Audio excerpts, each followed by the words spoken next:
Committee on FEMA Readiness and Implementation of the DRRA. As Vice President of NEMA, I am proud to represent the State Emergency Management Directors of all 50 states, territories, and the District of Columbia.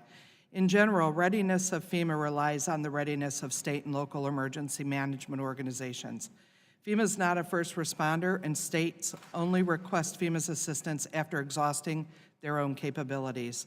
To give you some context, in fiscal year 18, 66 disasters required a declaration requiring FEMA assistance. Beyond those declarations, state and local emergency managers handled 23,331 additional events without federal assistance because of the capabilities we've built. There are three ways the states have built capabilities. One, states helping themselves. 26 states maintain their own state-funded assistance program to help citizens and businesses in the wake of disaster.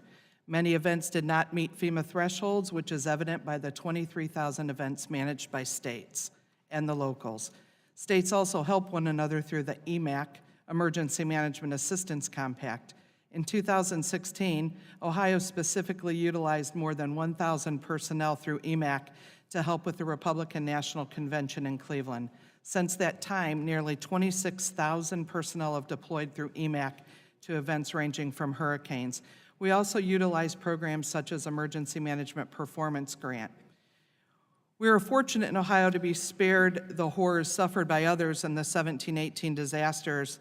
However, we have had a couple disasters in 18 and 19 that were declared in southern Appalachian regions of Ohio. During the disaster, public assistance staff was flown into Ohio, received just-in-time training, and then were deployed to the declared counties.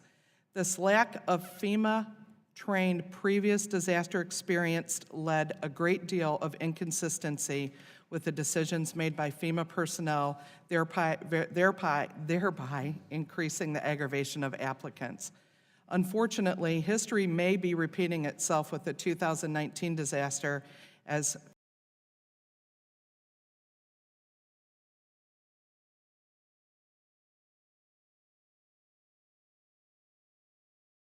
another readiness effort, its implementation of the DRRA. The crown jewel of this program is the 6% set-aside.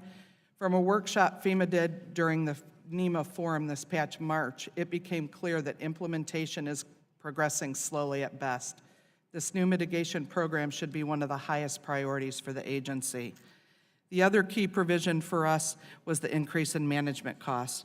We appreciated FEMA moving quickly to establish a guidance, but several questions remain.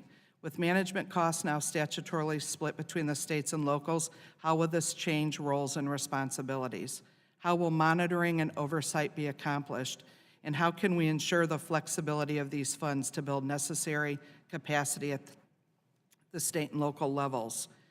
Thank you again for holding this hearing. Emergency management policy is never easy, mainly because every day across the nation, state and local emergency managers are still recovering from the last event and continuing to conduct planning, building the capacity, and setting the stage for the next storm. Thank you.